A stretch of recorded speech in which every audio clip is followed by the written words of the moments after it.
네, 안녕하세요. 정신과 의사들의 색다르고 명쾌하고 깊이 있는 캐릭터 분석 리뷰자들입니다. 네, 저희 간단한 자기소개로 시작을 해보겠습니다. 네, 안녕하세요. 정신건강의학과 전문의 허규형입니다. 네, 안녕하세요. 저도 정신건강의학과 전문의 김지용입니다. 네, 오늘 방송도 저희 멤버 셋 중 둘이서 하게 됐습니다. 네, 그러게요. 네. 갑자기 동훈이 오늘 일정이 안 된다 그래가지고 네, 갑자기 안 된대. 당연히 오늘 그냥 하는 건 줄 알았는데 네, 어떻게 해야 될까요? 요즘 동훈이 좀 힘든 것 같아가지고 막 뭐라고 하기도 좀 그렇고 네, 잘 토닥여서 다음엔 셋이서 같이 하도록 하겠습니다. 네, 사실 저는 응. 리뷰자들이 둘과 셋이 제일 차이가 나는 프로그램인 것 같아요. 네. 제 개인적인 생각으로는. 그 해부자들보다도 더. 그러니까 언택트나 음. 그러니까 해부자들은 또 오히려 심리서적이니까 뭔가 우리가 생각하는 게 비슷하게 나오는데 리뷰자들은 진짜 할 때마다 셋이 하면은 셋 다 다르구나. 더 풍성해지는 느낌인데. 그러기도 하고 영화가 드라마나 이런 거보다도 훨씬 좀 함축적으로 보여주잖아요. 맞아요. 그러다 보니까 그 생각할 여지가 많아서 그런지 확실히 그 셋이 할 때의 장점이 있는데 네, 좀 아쉽네요. 네, 다음에 저희가 억지로라도 좀 끌고 오도록 하겠습니다. 이 애플 팟캐스트의 대표 프로그램이라 할 수 있는 리뷰자들을 이렇게 무책임하게 빠지게 되다니, 네, 좀 혼내야 될 것 같습니다. 그래요.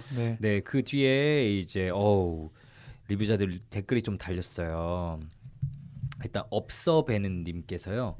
파수꾼 잘 들었습니다. 저도 예전에 보았었는데 초반에는 좀 지루해지다가 점점 몰입했었습니다. 끝나고 먹먹한 여운이 오래 남는 영화였습니다. 그쵸? 네. 등장인물들이 왜 이렇게 폭력적이고 서투른지 보면서 너무너무 답답해했는데 돌이켜보면 저 정도는 아니지만 어릴 때 꽤나 멍청한 짓을 많이 했던 저 자신이 떠오르더군요. 봤습니다. 리뷰를 통해 좀 더 많은 걸 이해하게 된 것 같아요. 감사합니다. 달아주셨습니다. 감사합니다. 다음 댓글 한번 읽어주시겠어요? 네. CYSZZYW 님께서 중독이에요 이건 이라면서 라섹 수술 후 눈을 사용하면 안 돼서 무얼 할까 생각하다 팟캐스트의 리뷰자들을 추천받아 처음 접하게 되었어요. 추천해 주시면 감사합니다. 그런데 선생님들 말하는 게 너무 재밌어서 눈이 회복된 후에도 계속 듣고 있네요. 유튜브도 구독했지만 유튜브보단 팟캐스트가 더 끌려요. 선생님들 가둬놓고 계속 녹음만 시키면 좋겠네요. 자주 올려주세요. 기다리고 있어요. 라고 해주셨습니다. 아유, 감사합니다. 네, 감사합니다. 추천해주신 분도 감사합니다. 네, 뭘 아시는 분이네요. 그러니까 팟캐스트가 저희의 찐이죠. 네, 유튜브 보시는 분들도 이걸 다 알아야 되는데. 네. 그리고 좀 말하는 게 재밌다 그러니까 좀 궁금하긴 하네요. 어떤 분이실지.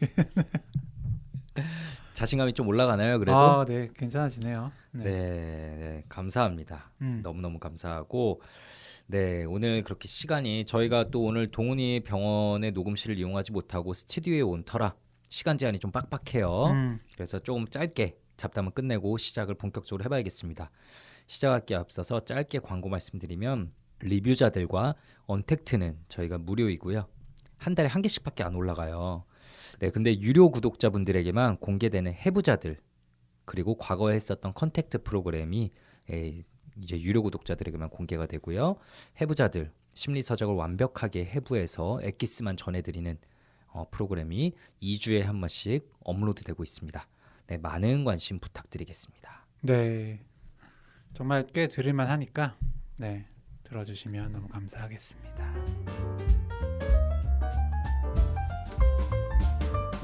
네, 오늘의 영화는 뭐죠? 네, 오늘의 영화는요 4등입니다. 네, 4등은 오늘 김지용 선생님께서 추천을 해주셨고요. 네, 이미 좀 그 라디오 프로그램에서 다뤘는데 좀 더 깊이 있게 다뤄보고 싶다고 하셔서 이렇게 추천을 해주셨어요. 네, 그 박하선의 시네타운에서 한 15분 정도 얘기를 하는 시간인데 이 영화 15분 얘기하고 끝내기엔 너무 아쉽더라고요. 인정하시죠? 보고 나니까. 어떤 심리적으로, 정신과적으로 굉장히 이야기할 것들이 많아서. 네, 이야기할 것들도 많고 영화가 전해주는 메시지도 오늘날 우리 사회에 너무 필요한 메시지라는 생각이 좀 들었고요. 어떤 영화인지 간략하게 일단은 설명을 드리면은 2016년 4월에 개봉을 한 영화고요. 네, 이렇게 많이 흥행한 영화는 아닙니다. 네, 흥행한 영화는 아닌데 근데 상은 좀 많이 탔어요. 대종상 영화제도 탔고 부산 영화평론가 협회상도 탔고요. 예, 이제 감독이 정지우 감독님의 주연이 이제 유명한 네, 삿바죄야. 오동원 선생님이 한번 연기해 줬었죠. 맞아요. 사랑에 빠진 게 죄야. 죄는 아니잖아. 그렇죠. 얘기하셨던 네, 박혜준님께서 약간 비슷한 결의 캐릭터요. 주연 광수 역을 연기해 주시고요. 또 정의 역할 이양나 배우님, 준호 역할의 유재상 다 정말 열연해 주신 영화입니다. 네. 네, 어떤 영화일지 우리 허경 선생님이 간략하게 스토리 소개 좀 부탁드려요. 네. 뭐 이제 주인공은 초등학생인 준호 네가 되겠죠. 네, 수영 선수인데요. 매번 대회 나가면 다 4등만 해요. 맞아요. 네. 그런데 이제 그 4등만 하는 준호를 엄마가 네, 그냥 두고 보지를 못합니다. 네, 굉장히 비난하고 너 바보야? 너 정말 이렇게 구질구질하게 살 거야? 뭐 이런 식으로 이야기하면서 네, 어떻게든 1등을 시켜주려고 하죠. 그러면서 이제 굉장히 유명한 그런 코치를 찾아 나서는데 그 코치가 어떤 과거에 굉장히 잘했지만 어떤 문제가 있었던 그런 인물인 네, 광수입니다.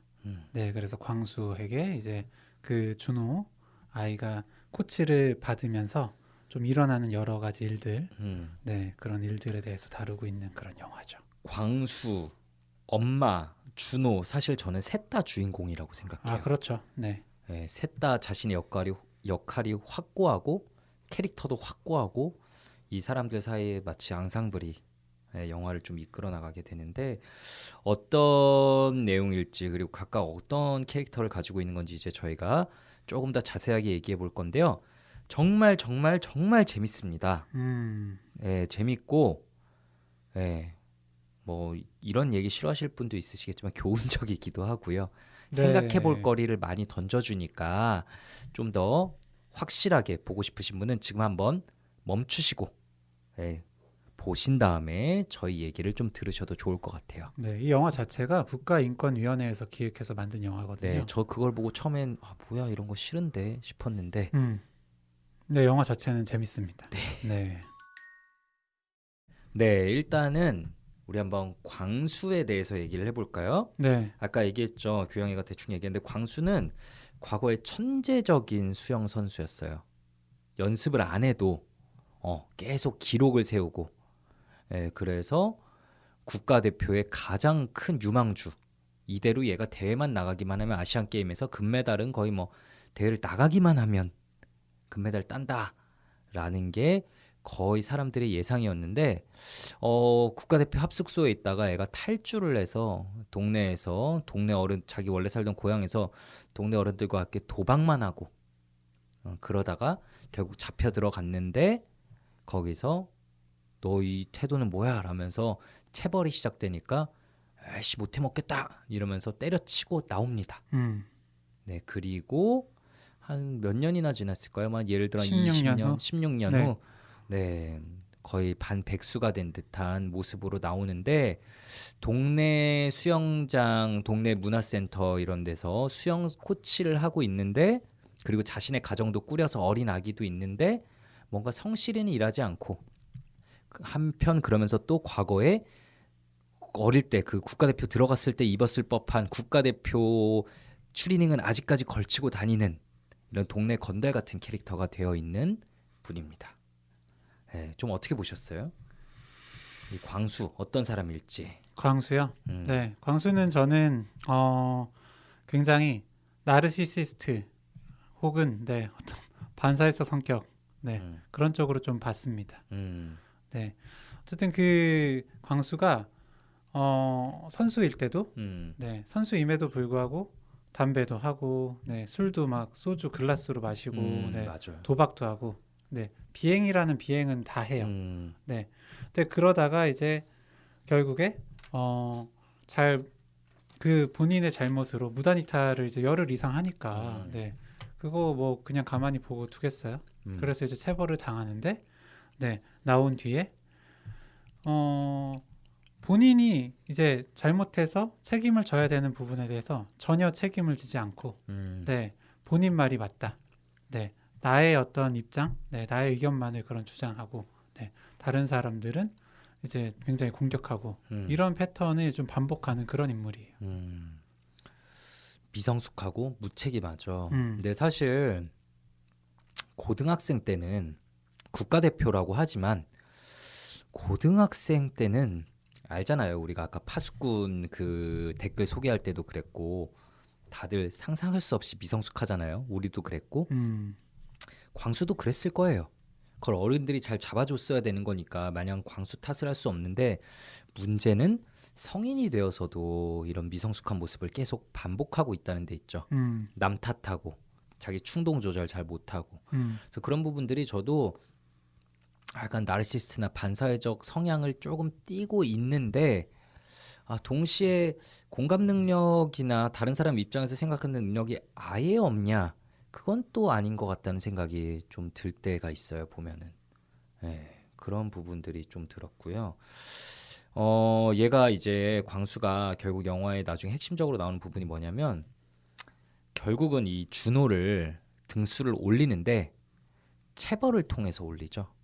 엄청 무섭게 하고 체벌을 하고 그것 때문에 준호는 등수가 올라가는데 그거를 발견한 엄마 정혜는 엄청난 내적 갈등에 휩싸이지만 그래도 상을 탈 수만 있다면 그런 얘기를 하거든요. 막 나는 너가 맞는 것보다 정말 이렇게 상을 못 타는 게 더 두렵다라는 식으로 그런 식으로 얘기를 하거든요. 그런데 아빠가 발견해서 막 뒤집어 놓고 이런 상황들이 이제 벌어지게 되는데 이 광수가 자기도 체벌 때문에 그렇게 커리어가 결국 끊겼으면서 그게 자신에게 가장 힘든 순간이었으면서 결국 또 선생이 돼서 체벌을 하고 있는 이런 상황은 왜일까요? 어떤 심리일까요? 네가 맞을만 해서 맞았다라는 이야기를 해요. 맞아. 네, 이거는 이제 본인이 되게 상처받았던 그 이야기거든요. 사실 그 선수할 때 선수촌에서 나와가지고 그 같이 술 한 번 먹었던 그 체육부 기자한테 연락을 해가지고 내가 이러이러한 체벌로 인해서 나왔는데 너무 억울하다 기사화 해달라라고 했는데 그 기자가 네가 맞을 짓을 했으니까 거기서 때렸겠지라는 이야기를 들었거든요. 네, 근데 결국에 이렇게 그 폭력이 집에서의 폭력이 이제 학교에서 좀 반복이 되는 것처럼 네, 대물림 되는 경우가 굉장히 많고요. 네, 어쨌든 그런 그 피해자 어떤 그 폭력의 피해자였던 경우에 네, 그게 그런 이제 살아남기 위해서 똑같은 방법으로 그 폭력을 사용하는 경우가 굉장히 많이 있어요. 그리고 이 광수 같은 경우에는 본인이 집중을 안 하고 잘못했을 때 네, 때려주는 선생님이 없어서. 진짜다. 네, 네, 내가 겪어보니 그렇더라라고 사실 이게 맞는 방법이라고 스스로가 생각을 이미 하고 있거든요. 맞아요. 네, 그래서 이 체벌을 잘못한 생각이라고 하질 않습니다. 그러니까 왜냐하면은 잘못하는 거라고. 네, 광수는 이제 과거에 잘 나갈 때 다른 애들은 다 맞는데 혼자 안 맞았다고 해요. 왜냐하면 계속 1등 하니까 이제 혼자 특별 대우 받았던 거야. 그러다가 마지막 순간에 맞는 거를 견디지 못하고 확 나가버렸던 건데 결국 자기 삶이 완전히 무너졌던 게 그러니까 이거를 또 자기 반성을 하는 게 아니라 그 와중에 남 탓을 하는 거죠.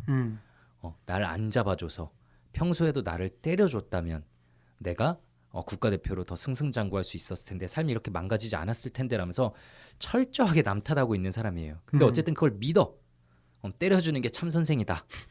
그래서 열심히 가르치려는 게 좀 있는 것 같긴 해요. 근데 이 잘못된 믿음을 가지고 있는 거지. 이게 가끔은 우리가 이제 사이코패스나 소시오패스들, 그러니까 반사회적 인격장애 있는 사람들이 진짜로 믿어서 그렇게 하는 경우가 있잖아. 쟤도 이걸 원할 거야. 약간 그런 느낌이 그렇죠. 든다고나 네, 할까? 그런 정신화를 잘못하고 있는 거죠. 네, 참.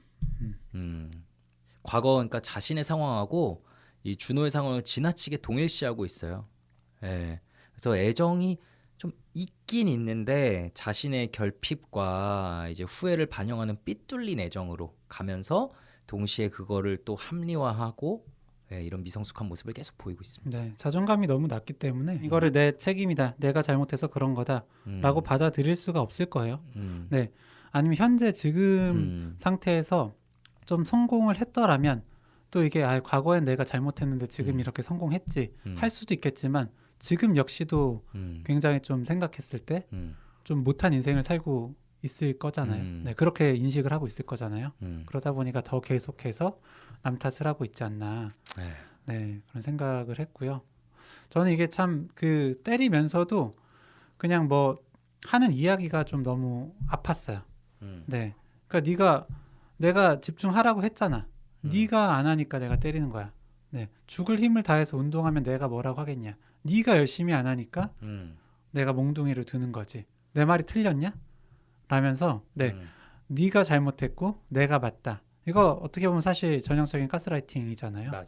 네, 이런 식으로 때리고 그 뒤로 마사지하면서 어루만져주고 네, 이거 완전히 그 벗어날 수 없게 네 만드는데 그런 방법이잖아요. 네. 네, 그런 점에서 저는 좀 굉장히 그래서 반사회성 성격이나 자기애성 성격을 좀 이야기를 했습니다. 맞아요. 그 반사회성 성격과 자기애성 성격이 묘하게 겹쳐 있는 어쨌든 사람이고, 근데 정말 국가대표로 이제 전 국민적인 기대를 받았던 그런 뭔가 정말 꼭대기에 섰던 사람이 바닥까지 추락할 때 그 결핍이란 거는 몇십 년이 지나가도 헤어나기 힘든 것 같아요. 분명히 현실성 있는 캐릭터라는 생각이 들었고, 근데 이 영화에서 어쨌든 우리가 가장 핵심적으로 주목해서 봐야 될 부분은 이 광수의 폭력에 대응하는 정혜와 준호의 태도라고 볼 수 있겠죠. 만약 저는 이제 허경 쌤께 질문 하나 드리고 싶은데, 이제 아이가 앞으로 뭔가를 해요. 전국 4등이야. 전국 4등. 전국 4등이야. 대박 유망주야. 근데 맨날 4등이야. 그러다가 선생님을 그래서 붙였는데 애가 아쉽게 2등을 했어요. 1등 하다가 마지막 순간에 너무 아쉽게 2등 했어요. 근데 이거 다음에 보면 아무리 봐도 1등 할 것 같아. 근데 보니까 선생님이 뒤에서 때리고 있었어. 어떻게 하실 겁니까? 때리고 있었다. 네. 근데 뭐 제가 사실 그 이전까지 어떤 스탠스였냐에 따라서 좀 다르겠지만 네, 아이한테 물어보겠죠. 어떻게 하고 싶은지를. 네. 그래서 일단 아이 뜻에 따라서 할 것 같은데 저는 체벌 그것도 사실 또 체벌의 정도도 어느 정도냐에 따라서 좀 저는 다를 것 같긴 하거든요. 이 영화에 나온 정도로 멍이 시퍼렇게 여기저기 들어있더라. 네, 못하죠. 네. 사실 안 시킬 것 같고요. 그 정도라면. 그리고 4등에서 2등 할 수 있는 정도의 어쨌든 포텐셜이 있는 거잖아요. 네, 꼭 이 선생님만이 그렇게 만들어 줄 수 있다고 생각을 하지도 않고, 그리고 그렇게 해서 2등이나 1등을 했다고 칩시다. 그렇다고 해도 이 선생님의 방법으로는 길게 못 간다고 저는 보거든요. 네, 그렇기 때문에 바꾸죠. 저도 당연히 경찰 부릅니다. 경찰 부르든지 못 참고 때리든지 제가 둘 중 하나 나올 것 같은데, 저는 아이에게 물어보는 거는 사실 우리가 되게 조심해야 될 부분이라고 생각해요. 왜냐면 아이가 이미 아까 말한 것처럼 가스라이팅에 당해 있을 수 있거든요. 그러니까. 네. 그리고 아이가 좀 합리적인 판단을 못 내릴 수도 있어요. 솔직히 무서워서, 선생님 무서워서 말을 못 할 수도 있고, 아니면 자기도 욕심 때문에 그런 판단을 못 내릴 수 있는데, 아니면 제가 무서워서 얘기 못 할 수도 있으니까요. 네. 근데 무엇보다 중요한 거는 어쨌든 아이 자체잖아요. 그 무엇보다 중요한 건. 그래서 우리가 이거 너무 당연한 사실인데, 이 정혜는 어쨌든 이 엄마는 그거를 못 합니다. 네. 아이한테 이렇게 얘기해요. 남편한테 이렇게 얘기했던 걸로 기억합니다. 준호 맞는 것보다 4등 하는 게 더 무서워 라고 얘기를 하거든요.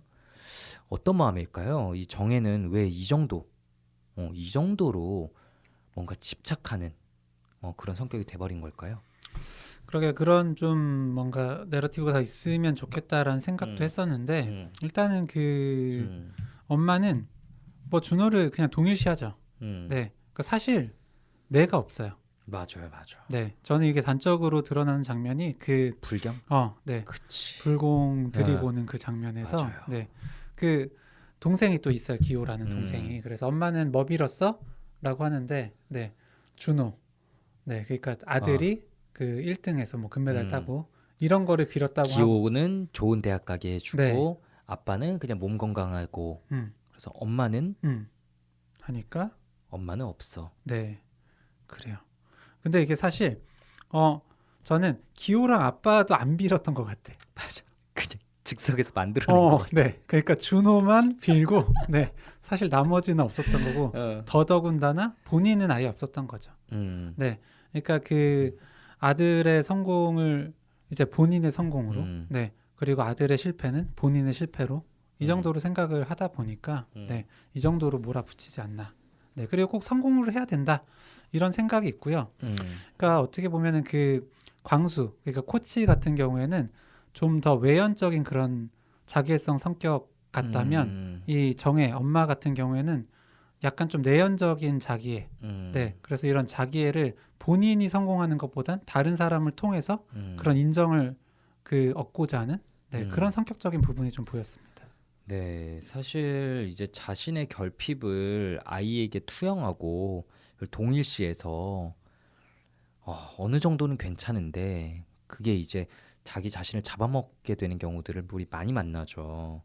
그러니까 말 그대로 엄마는 없어. 내 셀프는 없으니까 엄마로서의 정체성, 나의 페르소나. 근데 그게 아이에게 그대로 투영돼서 완전 너무 무서운 엄마가 돼버리죠. 나중에 이제 준호가 다양한 장면에서 이 무서움이 나옵니다. 사실 처음에 준호가 막 자기 나중에 뭐 하고 싶은지에 대해서 막 영어 선생님한테 얘기를 하는데 자기는 수영 선수가 되고 싶다 얘기해요. 이건 너무 자연스러워. 근데 저는 그 뒤에는 은퇴돼서 IOC 위원이 될 거예요. 얘기를 하는데 초등학생이 은퇴 뒤의 삶을 얘기한다는 게 말이 되냐고요. 이거는 그냥 엄마의 소망이 그대로 투영된 거겠죠. 너 이거 해야 돼, 이거 해야 돼. 네, 하니까 마치 본인의 꿈처럼. 네, 그렇죠. 그래서 나중에 결국 아이가 나는 이제 수영 그만두겠다. 너무 힘들어서 맞으면서 하는 게 그만두겠다라고 했더니 네가 무슨 권리로 수영 그만둬? 거기 진짜 소름이었어요. 네, 네. 너 나만큼 열심히 하지도 않았는데 무슨 권리로 그만두냐고. 네, 내가 너보다 더 열심히 했는데. 와, 진짜. 그러면서 정말 이 엄마도 아이에게 마치 가스라이팅을 시도하는 듯한 모습을 보여요. 밥도 안 먹고 집에서 그냥 끙끙 앓으면서 누워 있고 그런 모습들이 결국은 자기가 원하는 방향으로 아이를 조종하기 위해서 나오는 모습이잖아요. 네. 그리고 굉장히 스플리팅합니다. 분리해서 네, 그 동생만 예뻐하고 맞아. 준비물 살 돈 달라니까 동생만 주고 관심도 안 보이던 동생을 갑자기 네, 막 갑자기 영어 과외도 원래는 형만 시켜줬었는데 동생 시켜주고 이런 식으로 계속해서 관심을 주죠. 네, 그러니까 이 엄마도 너무 미성숙해요.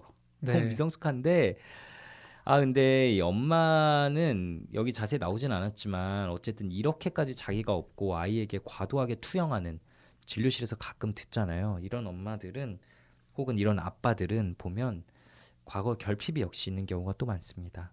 그 결핍으로부터 비롯된 아까 규영이가 말한 내연적 자기애. 나는 사실 대단한 사람일 거야. 나는 사실 대단한 능력이 분명히 있어. 근데 그런 조건이 안 갖춰졌던 것 뿐이야. 그래야만 돼. 라는 강렬한 소망을 아이에게 확 투입하는 거죠. 나의 결핍을 가리기 위한 그걸 보상할 수 있는 과도한 소망을 아이에게 투영하고 아이를 거의 내 분신처럼 이제 활용하고 삶을 끝까지 끌고 가게 되는 거죠. 네, 맞습니다. 게다가 어쨌든 이 엄마는 아이를 케어하고 하는 일 전업 주부고요. 남편은 꽤 기자로 계속 승승장구해서 꽤 큰 신문사에서 꽤 높은 위치에 올라간 것 같거든요. 그러다 보니까 더 물론 부부간의 관계지만 네, 약간 열등감이 자리 잡을 수 있고 네, 그거를 더 보상하기 위해서 아이한테 매달렸을 수도 있을 것 같아요. 맞아요. 이거는 또 가끔 진료실에서 느끼게 되는 건데 진짜 부부간의 사이에서도 열등감이라는 거는 분명히 꽤나 자주 작용합니다. 네. 저 같은 경우에도요. 예전에 만났을 때 그런 열등감들이 있었어요. 혹시 돈을 많이 벌어 오실 때? 아니. 그러니까 지금 와이프랑 말고 네, 예전에 학교 다닐 때나 그러니까 연애했을 때. 그리고 저는 이제 CC를 음, 두 차례 한 셈이잖아요. 음, 네, 그러다 보니까 한 번은 이제 학교 성적, 그리고 두 번째 때 전공의 때도 이제 그 전공의 때 만났던 그 음, 친구가 좀 똑똑하고, 음, 그래서 교수님들이 이제 제 앞에서 그 친구의 칭찬을 할 때면 뭔가 음, 되게 좋기도 하면서 음, 나는 되게 인정받지 못하는데 네, 저 음, 친구만 저렇게 인정을 받는구나, 음, 이런 생각에 좀 열등감이 들기도 했었거든요. 음. 네. 급작스런 자기 고백에 굉장히 놀라웠습니다. 아, 네, 네, 뭐 이 정도 이야기할 수 있죠. 네, 동훈이가 없었던 게 좀 다행이라고 아, 네. 생각이 들고요. 아마 나중에 술자리에서 두고두고 까이겠죠? 어차피 동훈이 이거 안 들으니까. 맞아요. 네, 하여튼 그래서 네, 이런 음, 경우에 뭐 열등감 될 수도 있으니까. 네. 음, 네, 참. 그래서 보면은 헬리콥터 맘이라고 하죠. 네. 네, 정말 그 헬리콥터 맘에 의해서 휘둘리는 고통받는 사람들의 모습을 너무 적나라하게 보여주고 있고 그 심리 묘사를 진짜 잘해놓은 것 같더라고요. 음. 그리고 그 원인이 벌어지는 핵심, 엄마는 없어 라는 부분을 너무도 감독님이 잘 짚어낸 거 아닌가라는 생각이 들었고, 네. 제가 오늘 지방에 강연을 다녀왔어요. 강연을 다녀왔는데 이제 한 30대의 아이 엄마분들이 여럿 있었습니다. 근데 현장에서 사연을 종이에 받아가지고 짧게 상담해드린 시간이 있었는데 음. 진짜 여러 명이 제가 없어요, 내가 음. 없어요 라는 음. 말을 적어주신 거예요. 아이를 키우다 보니까 내가 없어요, 너무 힘들어요 라는 말이 반복적으로 나와서 너무 놀랐습니다. 그래서 진짜 어떤 수를 써서라도 나를 위한 시간을 꼭 가져야 된다. 남편과 아내 그 둘 다 한 명만 아이를 보고 한 명은 나가서 내 시간 가지고 이런 시간들을 꼭 가져야 된다라는 걸 굉장히 강조해서 말씀드렸는데, 그게 그 잠깐 아이 어릴 때만 그러고 다시 균형이 돌아오면 괜찮은데 정말 크면서도 그걸 놓지 못하고 균형이 점점 더 무너져서 내가 없어져 버리면 정말 어느 순간부터는 이 영화에 나오는 그 정혜처럼 괴물 같은 엄마가 될 수 있어요. 네. 그리고 음, 특히 그런 인정 욕구가 크신 분들은 더 음, 내가 없는 느낌을 받으실 수밖에 없죠. 음, 육아라는 건 칭찬받기가 되게 힘든 일이거든요. 음, 네. 사실 그냥 당연한 걸 그냥 음, 한다. 음, 네. 이런 인식이 있고, 음, 그리고 오히려 좀 잘 못하는 것만 음, 네, 비난당하고, 음, 네, 더 이렇게 하지 그랬어. 음. 이런 이야기만 들으니까, 네, 얼마나 내가 없어지는 그런 느낌을 받으시겠어요. 맞아요. 진짜 정말 이 사회적 문제인 거죠. 영화 사실 시작부터 이렇게 나오거든요. 영화 시작에 박세리로 시작하잖아요. 네, 우승 음, 1등. 그게 이제 우리 사회에 가지는 의미. 하필이면 IMF 때. 그러니까 딱 결핍과 완전 과도한 이상화 딱 두 개만이 존재하는 듯한 우리 사회. 엄청난 승자와 대부분의 패자가 존재하는 것 같은 시각이 우리 사회의 시각이잖아요. 음, 명문대 대기업 안 가면 패배자. 음, 요즘은 중소기업들 그렇게 참 비속어로 붙여서 막 아, 네, 저는 인터넷에 말하는 게 너무 너무 싫더라고요. 사실은. 그러게요. 네, 저는 그렇게 이름을 더 붙이다 보니까 음, 가고 싶어도 더 못 갈 것 같아요. 그러니까 네, 그게 사실 우리가 우리를 망치고 아, 있는 건데, 그런 사회적 분위기 속에서 맞는 것보다 4등하는 게 더 무섭다. 이런 심리들이 자라나는 거거든요. 수많은 아, 사람들 몰아붙이고, 그 몰아붙이는 막 환경 속에서 흔들리는 사람들, 그러니까 중심을 못 잡는 사람들을 네가 약해서야라고 말하기는 어렵죠. 결국 사회가 바뀌어야 되는 건데, 음, 이런 영화를 만든 것 자체는 너무 잘했다는 생각이 또 들고, 맞아요. 아까도 예, 이야기했지만 4등 했을 때 음, 너 뭐가 될라 그래? 너 꾸리꾸리하게 살 거야 인생을? 음, 이라고 하거든요. 결국 4등 인생은 꾸리꾸리한 거다. 꾸리꾸리하게 살면 안 된다. 음, 라는 인식이 있는데 이게 사실 사회에 좀 만연한 그런 생각인 거죠. 맞아. 그래서 사실 우리가 아까 나르시스트의 반사회성 성격이 있는 것 같다라고 엄청 공격했던 광수가 사실은 핵심을 찌릅니다. 이 엄마한테 이런 말을 하죠. 가만 놔두고 잘 키워라. 음, 네 없어도 잘 큰다. 네 없으면 매달 딴다. 라고 얘기를 하잖아요. 음. 어떻게 알아본 걸까?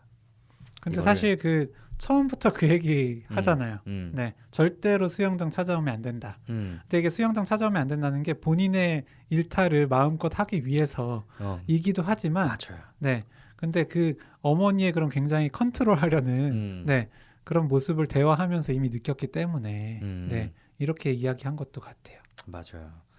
네 없으면 딴다. 음, 참 가장 핵심을 찌르긴 했어요. 그러니까 뭐라 그럴까? 결국 아이가 왜 계속 4등하는가의 핵심을 그 아이에게서가 아니라 엄마에게서 찾았던 거죠. 음, 왜 계속 4등하는지에 대해서는 우리가 마지막에 좀 더 한번 썰을 풀어볼 수 있을 것 같은데, 그럼 이제 준호의 심리에 대해서 한번 얘기를 해볼까요? 네, 준호, 네, 저는 준호가 굉장히 그 어떤 힘이 있는 친구다. 딱 이 말 하려고 그랬어요. 네, 네, 초등학생이긴 하지만, 대단한 친구다. 네, 그러니까 계속해서 이렇게 음, 거의 뭐 말도 안 되는 비난에 시달리면서도 네. 네, 본인 할 걸 막 해요. 어, 대단해. 그렇게 혼났는데도 바로 막 엄마 나 아이스크림 사 먹게 돈 좀 달라고. 네, 막 그러고 그리고 막 나도 나름대로 열심히 하고 있다고. 어, 이런 이야기도 이 하고요. 엄마한테 할 말을 합니다. 이렇게 강력한 엄마한테. 음, 네. 그러니까 네, 음, 놀랍죠. 음, 그리고 그 굉장히 또 힘이 보이는 게 그 광수가 처음에 이제 코치를 어, 맡고 나서 음. PC방에서 계속 놀려요. 맞아요. 너 어차피 뭐 하기 싫은데 엄마 강제로 시키는 거 아니야? 그냥 놀아. 어, 라는 마인드로 놀리게 하니까 네, 여기서 대들죠. 그러니까 그러면서 막 나 하고 싶다고 어, 언제 시켜줄 거냐고. 나 수영하는 거 일단 한번 봐요. 맞아. 네, 그러면서 이제 화를 내고, 어, 네, 그래서 결국 도발을 한 뒤에, 음, 네, 본인을 코칭시키게 만들죠. 어, 그쵸. 네, 굉장히 그런 부분에 있어서도 다 힘이 있다. 정말로 엄청난 힘이 있죠. 엄청난 힘이 있고, 그런데 역시 아이는 아이죠. 음, 아이는 역시 이렇게 성인에게 어느 정도 정신적으로 휘둘릴 수밖에 없는 거죠. 맞기 시작하니까 동생을 때리는 장면이 나옵니다. 나중에, 어, 네, 그러면서 맞은 이유에 대해서 동생을 탓하고, 네, 네가 맞을 짓 해서 맞은 거야. 그쵸. 네, 그리고 자기 맞은 이유에 대해서도 내가 정신을 안 차리고 하니까 그런 거야. 어, 라고 가스라이팅에 금방 넘어간 듯한. 어, 그러니까 이렇게 힘 있는 아이도 금방 넘어가 버리는 거예요. 어. 동시에 또. 얘가 좀 너무 안타까운 게 그 힘들었을 때, 음, 본인을 지지해줄 그런 사람이 너무 없다. 음, 네, 결국에 이제 그 아이가 너무 힘들어져가지고 계속 체벌을 받다가 네, 이거 수영을 그만두게 돼요. 음, 네. 근데 어쨌든 아버지가 너 정말 이제 그만둬도 된다. 음, 그만하고 싶냐라고 해서 그만두게 됐는데 아버지는 상대적으로 좀 바쁘고요. 음, 네. 엄마는 이제 본인을 철저히 무시하고 음, 네, 사실 동생이랑 엄마가 좀 커플링 되는 그런 느낌이 있잖아요. 음, 네. 게다가 코치는 이제 뭐 더 이상 찾아갈 수도 없고 음. 그런 상황이다 보니까 학교든 집이든 좀 의지할 그런 대상이 없어서 더 좀 급격하게 꺾였던 것 같아요. 맞아요. 근데 거듭 말씀드리지만 정말로 힘이 있는 아이예요. 음, 그러니까 수영을 결국 한 게 엄마의 바람도 있지만 결국은 자기가 진짜 하고 싶어서 한 거고, 나중에 이제 코치한테 얘기를 하죠. 코치가 네 진짜 1등 하고 싶은 적 있나? 이러니까 수영이 하고 싶어요. 음. 1등을 해야겠어요. 이젠 진짜 1등 하고 싶어요. 이런 식으로 네. 얘기를 하잖아요. 그러니까 1등 하고 싶었던 적이 없었대요. 음, 그 전까지는. 음, 네. 근데 참 저는 또 그 전에 엄마한테 수영 이야기할 때가 네, 엄마 난 수영에 소질이 있어. 맞아. 그리고 무엇보다 좋아해. 음, 라고 하거든요. 저는 이렇게 메타인지가 잘 되는 친구가 있나. 네. 내가 잘하고 좋아하는 게 뭔지를 알잖아요. 네. 이거 굉장한 능력이다. 네. 그런 것도 좀 보였고요. 그래서 이렇게 대단하고 소질도 있고 잘하는 아이가 그럼 그전에는 1등을 진짜로 하고 싶지 않았던 이유. 그러니까 사실 메달을 정말 꿈꿔요. 자기 침실 벽에다가 이제 막 메달을 그려놓고 빈 공간을 만들어놓고 그려놓고 2등 받고 왔을 때 정말 좋아하고 막 그 정말 뭐라 그럴까 온전한 기쁨이란 걸 막 보여주잖아요. 네, 그런 아이가 계속 왜 4등만 했을까? 그거에 대해서 한번 허경 쌤 좀 어떤 생각이 들었어요? 일단 첫 번째로는 음, 네. 내가 잘하고 좋아하는 거를 아는 거는 맞는데 네, 내가 정말로 열심히 해서 1등을 못하면 어떡하지? 네, 이런 혹은 뭐 불안이나 공포가 있는 것은 아닐까. 네, 그러다 보니까 나는 포텐은 있지만 그냥 즐겁게 수영하는 거야. 이건 즐기는 거야. 나한테는 이건 취미야. 라고 생각하면서 약간 1등을 하지 않는 네, 스스로를 좀 합리화하는 거죠. 근데 이제 어릴 때 저는 수영 선수가 될 거고 은퇴 뒤 IOC 위원이 될 거예요 정도로 말할 거면 사실 국가대표를 하고 정말 잘 나가겠다라는 목표가 있는 거잖아요. 그렇죠. 근데 왜 거기에서 계속해서 끊겼을까? 부모가 그거를 해내야 된다고 이야기를 하니까 네, 해내지 못했을 때가 너무 두렵잖아요. 네, 자, 저는 모든 시합에 4등을 하는 건 굉장히 어려운 일이라고 생각합니다. 맞아요. 네, 3등, 5등, 6등, 7등 뭐 이것저것 반복을 할 수 있는데 하필이면 4등. 네, 4등을 계속해서 했다는 건 사실 4등을 일부러 했던 걸 수도 있는 거죠. 맞아요. 저도 그 생각을 했어요. 네. 이게 사실 그게 말이 돼? 라고 생각할 수 있지만 일부러가 아니고 우연히 4등을 계속 할 확률이 더 낮을 거야 생각해 보면. 그렇죠. 네. 무의식이라는 건 원래 이렇게 말도 안 되는 식으로 작용을 합니다. 저는 한마디 4등 저는 약간 다르게 해석했는데 큰 틀에선 비슷하지만 약간 다르게 해석한 게 메달을 따고 싶은 거야. 제가 볼 때는 잘하고 싶어. 근데 동시에 엄마가 너무 엄마가 끌고 가니까 그거에 또 반발하는 심리가 있지 않았을까 싶었어요. 내가 하고 싶어서 하는 게 아니라 엄마가 끌고 가는 것 같은 거는 싫은 거지 또. 나는 잘하긴 잘하는데 엄마 원하는 대로는 싫어라는 무의식 원래 그렇게 약간 맞아요. 유치하고 어린애 같잖아요. 그럴 수 있죠. 그런 무의식이 딱 4등 절묘한 포지션에 계속 머무르게 한 게 아닌가라는 생각이 들었고. 네, 그래요. 그리고 일부러 엄마를 화나게 만들었을 수도 있다. 맞아. 이게 최고의 복수다. 최선의 복수. 그렇지 않아요? 네, 그러니까 아슬아슬하게 못해서 네, 조금만 더 하면 할 수 희망 있는데 고문, 왜 너 희망 못하는? 고문. 맞아요. 네, 희망 고문 시키는. 맞아요. 네, 그런 마음도 있고요. 그래서 저는 뭐 이거는 그냥 뭐 생각만 해본 건데, 네, 사실은 좀 이 아이도 어쨌든 아이다 보니까 어텐션을 받고 싶다. 네, 근데 그 꾸준한 어텐션을 받을 수 있는 방법이 역시 또 4등. 네, 4등. 그럼 엄마는 그만큼 나한테 에너지를 매달릴 수밖에 없으니까. 네, 투입할 수밖에 없으니까. 어쨌든 동생에 비해서 본인만 생각하거든요. 네, 그러니까 뭐 이런 어텐션을 이제 이렇게 온전히 받는 건 4등을 함으로써 네, 가능했던 거기도 하니까. 여러 가지 무의식적 의미가 숨어 있을 거라고 생각하는데 절대 하나로 해석할 수는 없어요. 근데 저는 복수다. 한 표. 네. 그게 아마 가장 큰 의미를 지니고 있지 않을까. 4등만 한 건. 이게 또 어떻게 보면 수동 공격성이라고 할 수 있는 거죠. 열심히 하는데 네 뜻대로는 안 돼. 네. 아예 안 하는 게 아니라 하긴 하는데 그래. 네, 민기적 되는 거죠. 네, 하긴 하지만 마지막 이거 하나는 양보 못해. 온전히 네 뜻대로는 안 돼라는 무의식. 이거를 의식적으로 하면 정말 만약 준호가 정말 무서운 놈인 거고 의식적으로 하는 사람은 없어요. 근데 가끔 이런 경우들을 봅니다. 진료실에서 이렇게 부모님한테 이런 식으로 복수한다는 심리가 숨어 있다. 느끼신 적 없어요? 이렇게 좀 일부러 좀 뭐 못하거나 안 하는 거, 뭐 굉장히 많죠. 네, 뭐 어떤 부탁을 할 때 안 들어주는 것도 많고요. 그리고 어떤 이런 뭐 학교 졸업이라든지, 맞아요. 네, 어떤 취업을 한 뒤에도 그 계속해서 다니지 않고 뭐 바꾼다든지 하는 이런 경우에서 그 부모님에 대한 수동 공격성으로 인해서 그런 경우들이 꽤 있습니다. 가끔씩 보면 마치 자신의 마음속에 일부러 망치려고 하는 사람이 하나 들어있는 것처럼 커리어를 계속해서 망치는 사람들이 있죠. 네, 대학도 진짜 잘 갈 것 같았는데 마지막 순간에 와르르르르. 취업도 아까 말한 것처럼 해놓고서는 바로. 맞아요. 네. 그러니까 부모님이 가장 화나게 할 선택만 계속 골라서 하는데 본인도 엄청 힘들어해요. 나는 왜 이럴까? 너무 힘들다. 부모님께 너무 죄송하다라고 진심을 담아서 말하지만 그분의 더 깊은 무의식에서는 그게 어떻게 보면 최선의 복수다. 네, 분노가 숨어 있는 거죠. 네. 근데 이게 처음에 네 마음은 이럴 겁니다라고 해석하면은 절대 못 받아들이고요.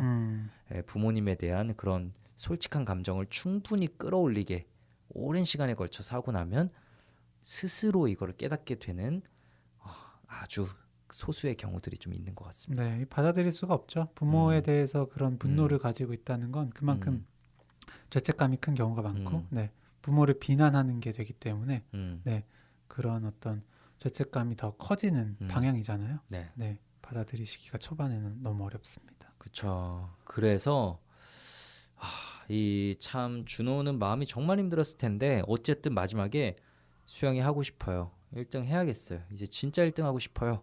라는 말도 하고 마지막에는 혼자서 이제 연습을 합니다.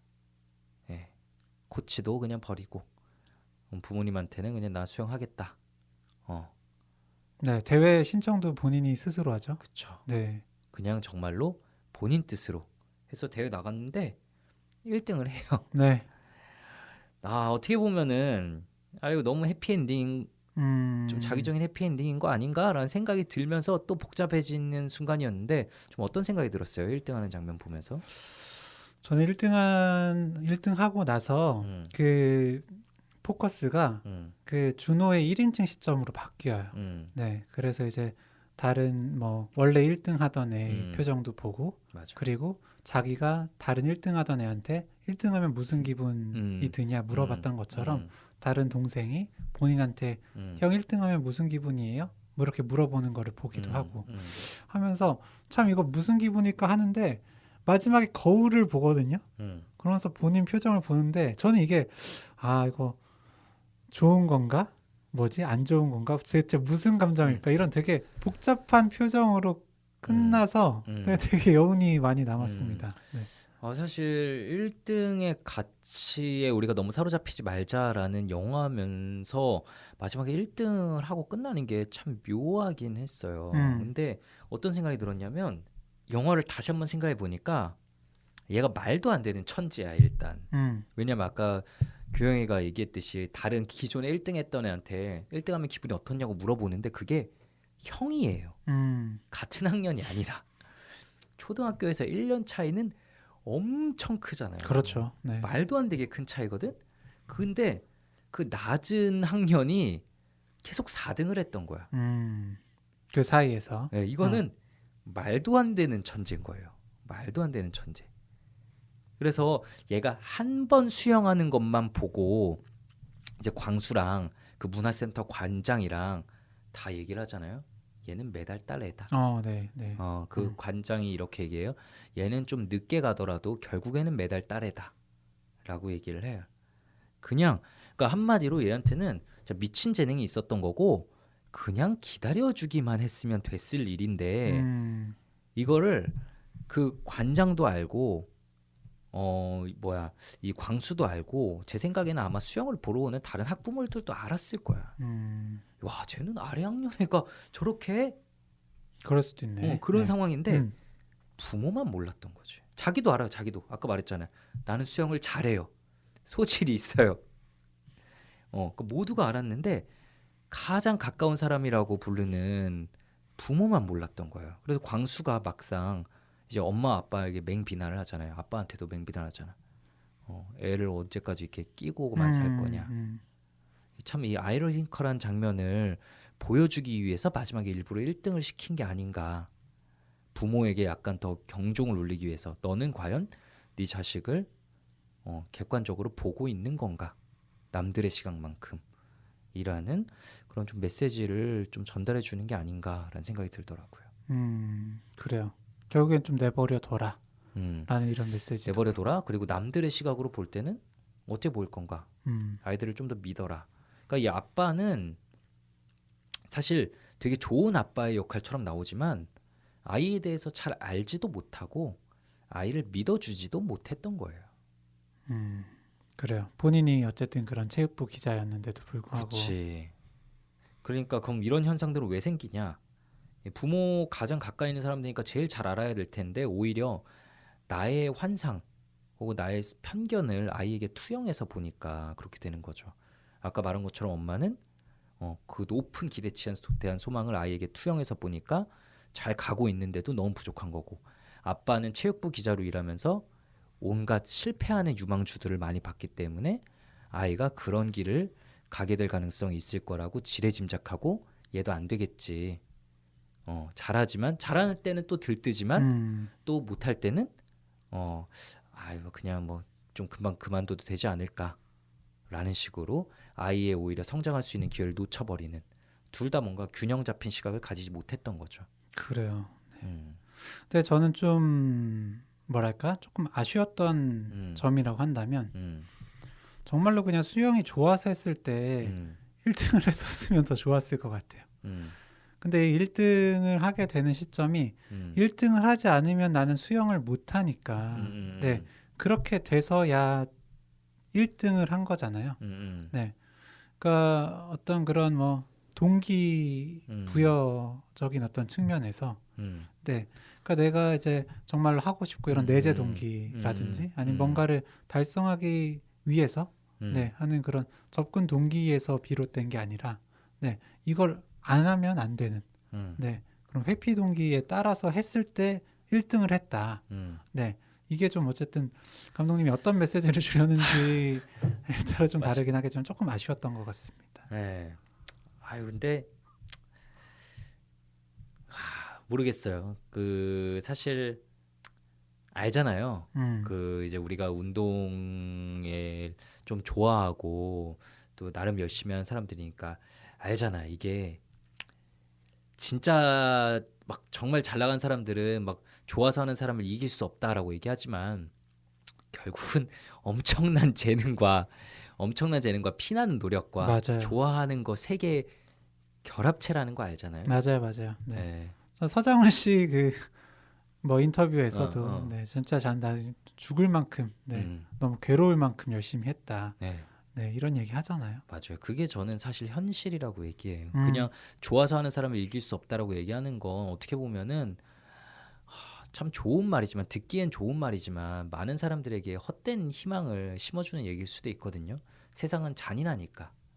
어떻게 보면 얘처럼 이렇게 또 어, 뭔가 이거 아니면 죽는다의 마인드로 가야지 성과를 낼 수 있는 게 현실이라는 그런 좀 냉혹한 현실의 단면을 보여주는 것 같기도 하고요. 하여튼 뭐 이런 점에서 되게 음, 여러 가지 생각을 네, 음, 하게 해줬었고요. 음, 그리고 저는 그 한 가지 더 이야기하고 싶었던 게 이제 광수가 계속 본인이 그 음, 체벌을 안 당해서 내가 이렇게 됐다. 음, 네. 그래서 너는 이렇게 잡아줄 사람이 필요하고 그래서 음, 맞아야지만 된다. 음, 이런 이야기를 하잖아요. 음, 이 이야기를 보면서 네. 되게 어쨌든 틀린 얘기인데 네. 또 굉장히 어쨌든 보면 좀 혹하게 될 그런 이야기인 것 같기도 해서요. 네. 저는 어쨌든 그 훈육을 할 때, 네. 양육을 할 때 있어서 책임을 지도록 해주는 건 굉장히 필요하지만 네. 그게 체벌일 필요는 없다. 네. 체벌이어서는 안 된다. 네. 그런 이야기를 하고 싶습니다. 네. 좀 엄하게 할 수는 있어요. 음. 엄하게 할 수는 있는데 체벌은 참 아니죠. 네. 그러니까 도박을 했을 때 그 도박에 대한 책임을 졌어야 되고요. 네. 이 광수만 봐주거든요. 니는 올라가라. 이러면서. 그리고 그 술을 마시는 것도 다 용인해주고. 맞아. 네. 그렇기 때문에 이런 것들이 다 용인됐기 때문에 결국에 본인이 무단 이탈을 그렇게 길게 함에도 불구하고 그 체벌을 받아들일 수가 더 없었던 거죠. 그러니까 이게 과연 뭐라 그럴까? 어디까지 뭐 영화 안에서 진짜 그 사람의 마인드였을지 우리가 알 수 없지만 좀 추측을 해보면 저는 사실은 그 광수 같은 고등학생들한테 쟤는 그냥 애가 아니고 대한민국을 이끌고 나가야 되는 애야라는 말은 엄청난 부담감을 줄 것 같아요. 광수는 막 영화에서 묘사되는 모습은 고등학생 때부터 막 넉살 좋고 막 기자한테 글라스로 소주를 먹이고 굉장히 여유 있는 듯한 마인드를 보이지만 사실 그런 고등학생이 어디 있겠어요. 그렇게 넉살 좋은 모습을 보이는 것 자체가 사실은 엄청나게 마음속으로는 긴장돼 있어서 그거를 숨기기 위해 반동으로 나타난 캐릭터라고 저는 생각을 했어요. 그럴 수도 있겠네요. 네. 그쵸. 여유 있는 척. 속으로는 엄청 쫄리고 있는 거야. 대한민국을 나한테 기대하고 있는데 내가 못하면 어떻게 하지? 그래서 얘가 사실은 거기서 이탈했던 것 역시 맞지도 않았는데 이탈했잖아. 그거 역시 아까 이제 너가 이 우리 주인공 준호의 마인드로 추측을 했던 못하면 어떡하지? 라는 마인드에서 비롯된 거라고 생각을 해요. 그래요. 그럴 수도 있고 그런 어떤 부담감을 이기기 위해서 더 도박이나 술이나 네, 이런 데 몰두했을 수도 있는 거죠.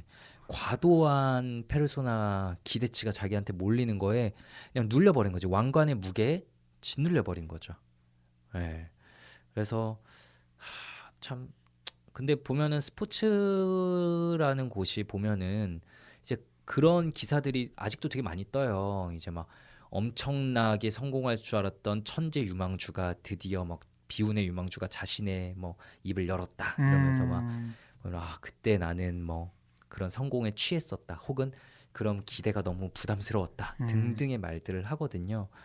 엄청난 실력 사실 국가대표 우리나라 최고의 위치에 올라 있다고 해서 그 아이의 멘탈 역시 그런 건 아니라 그냥 아이잖아요. 아이일 뿐인데 그런 부분들을 우린 너무 쉽게 놓치는 거 아닌가 이런 생각이 들어요. 요즘 그리고 보면은 이제 참 막 연예인들이나 그들도 작은 실수가 있을 때 엄청나게 비난하잖아요. 근데 보면은 사실 저는 어떤 생각이 드냐면 다 애야. 진짜 완전 애야. 우리가 그 나이 때 우리 생각해 보면 그거보다 한 100만 배 되는 말실수들 많이 하고 다녔어요. 근데 엄청나게 전 국민이 죽일 듯이 비난을 하고 용서해 주는 사람은 진짜 아무도 없거든요. 네. 그렇죠. 이게 정말로 더 너무 어떤 그런 SNS 이런 거에 더 발달을 하다 보니까 네, 그런 걸로 인해서 잘한 거든 잘못한 거든 주목받기가 너무 쉬워지고 네, 그러다 보니까 그런 데서 오는 프레셔, 압박감들 이런 게 좀 어마어마할 것 같습니다.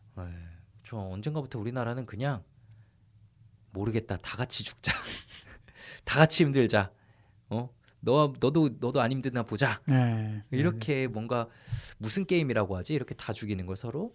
글쎄, 뭐 치킨 게임이라고 해야 될까? 네. 네, 스트레스 치킨 게임을 벌이고 있는 듯한 느낌이에요. 이게 다 같이 잘 되자보다는 쟤 끌어내려서 다 같이 못 살자 이런 마음이 더 큰 것 같아. 어차피 해도 좀 안 될 것 같으니까. 그러니까. 네. 근데 저는 그때 그 지용이 형이 본 환자분 이야기했던 게 되게 인상 깊었었거든요. 어떤 얘기죠? 그때 그 뭐 이렇게 또 부모님이 어떻게 하라고 했을 때 그거는 내 필요가 아니라 네 맞아요. 엄마의 필요가 아니냐라고 한 그 부분이요. 멋있게 얘기했었죠. 네, 그러니까 이렇게 너 이렇게 해야 돼라는 이야기를 들을 때 결국에 그거를 꼭 해내야만 할 것 같은. 그래서 그 사람을 실망시키면 안 된다. 네, 그 실망시키는 건 어떤 나의 책임이다라고 생각하시면서 결국 괴롭거든요. 근데 그거는 그 사람이기 때문에 하는 기대고, 네, 그 사람이 실망을 하더라도 사실은 그 사람이 책임져야 하는 부분이거든요. 그렇죠. 우리가 얘기한 실존세. 네, 그러니까 내가 책임을 져야 되는 게 아니기 때문에, 네, 저 사람은 저렇게 생각을 하는 거고, 네, 어쨌든 뭐 내가 잘해서 부모님이 뭐 기뻐하면 좋긴 하지만, 네, 나의 의무는 아니다. 그렇게 좀 생각을 하면서 살 필요가 있겠죠. 그러니까 저희가 요즘 자주 드리는 말씀들이 또 반복돼서 나올 수밖에 없을 텐데, 그러니까 완벽한 선택지라는 건 사실 세상에 잘 없어요. 부모님이랑 관계도 화기애애하고 선생님이랑 관계도 화기애애하고 나도 잘하고 모두가 막 와 We are the champion, we are the world 이런 시나리오는 사실 현실적으로 잘 불가능합니다. 네. 그래서 완벽한 선택지가 아니라 최선의 선택지, 그 상황에서 그나마 뭔가를 이제 버리고 뭔가를 선택하게 해야 되는데 거기서 챙겨야 되는 거는 나 자신이고요. 버려야 되는 건 다른 사람의 니드인 거죠. 맞습니다. 네, 네, 여기선 준호가 4등을 하잖아요. 네, 4등을 했는데 다른 집에서는 4등을 했다고 이렇게 비난을 받을까요? 그러니까 뭐 4등 하면은 사실 근데 몰라. 연속으로 4등 하면 좀 멘붕 올 것 같기도 해요. 그러니까 그 혼날 수는 있죠. 근데 이 정도로 비난받진 않을 수도 그치. 있고요. 네, 사실 뭐 아예 혼나지 않을 수도 아예 관심이 없을 수도 있고 네, 혹은 뭐 잘했다고 칭찬을 받는 집도 있을 겁니다. 네, 그런 만큼 그거에 대한 책임은 오롯이 나의 것은 아닌 거죠. 맞아요. 그러니까 저희가 이걸 계속 최근 언젠가부터 이제 세금이라는 표현, 실존세라는 개념으로 많이 얘기하고 있어요. 근데 이제 진료실에서 이런 얘기를 하면은 무슨 말인지 알겠다. 근데 세금이 너무 비싸다. 네. 세금이 너무 크다라고 얘기를 하시는 경우들이 있거든요. 그래서 그때 제가 어떤 말씀을 드리냐면은 세금을 제일 많이 내는 사람은 결국 제일 많이 버는 사람이다 라고 말씀을 드려요. 우리가 그만큼 크게 세금을 치러야 될 때는 반대로 그만큼 내가 얻을 거 역시 크다는 거를 꼭 생각하셔야 돼요. 예. 그러니까 만약 여기서 준호가 그래도 혹은 준호가 저희가 진료실에서 만나는 아직까지 부모님에게 통제받는 분들이 부모님과의 관계에 너무 큰 상처 줄 것 같은데 엄마도 이거 인생을 걸었는데 엄마를 어떻게 그렇게 크게 상처 줄 수 있겠어라는 마음에 세금을 못 치르고 그대로 가면 그만큼 큰 걸 잃게 되는 겁니다. 세금 이상의 것들을. 네, 연체되겠네요. 네, 세금이 크겠어요? 수익이 크겠어요? 결국은 수익이 크거든요. 네, 치러야 될 건 치러야 되는 거죠. 네, 그리고 상상 속에 더 세금을 많이 물리기도 하죠. 네. 맞아요. 이럴 거야. 엄마는 완전히 무너질 거야. 근데 오히려 엄마도 자유로워지고 자신의 삶을 찾게 되는 경우들도 꽤나 자주 만나게 됩니다. 맞습니다. 네, 오늘 저희 둘이서 영화 4등, 네, 1등만을 강요하고 나머지는 다 실패자로 몰아붙이는 우리 사회의 좀 안타까운 현실을 담은 4등 영화에 대해서 한번 리뷰를 해봤습니다. 어떠셨는지? 네, 저 생각하지 못했던 부분 역시나 오늘도 지용이 형을 통해서 들어봐서 너무 좋았고요. 네, 동훈이 같이 했으면 더 좋았겠다. 맞아, 우리 또 생각 못했던 부분이 또 나왔을 텐데. 그러니까. 네. 그래도 즐거운 시간이었습니다. 네, 정말 괜찮은 영화라고 생각을 합니다. 내가 마음속에 심한 압박감을 받고 있다면, 근데 그 압박감이 부모님에게서 좀 비롯되는 측면이 섞여 있다면, 내가 계속 실패자 같다면 한번 2시간 정도 들여서 영화를 보고 저희 방송을 들어보시는 게 앞으로 정신건강을 챙기시는데 크게 도움될 거라고 생각을 합니다. 네, 저희 리뷰자들 갈수록 많은 분들께서 들어주시고 계셔서 너무너무 감사하고요. 저희는 다음에 더 재미있는 영화, 더 깊이 있는 분석 가지고 찾아뵙도록 하겠습니다. 감사합니다. 감사합니다.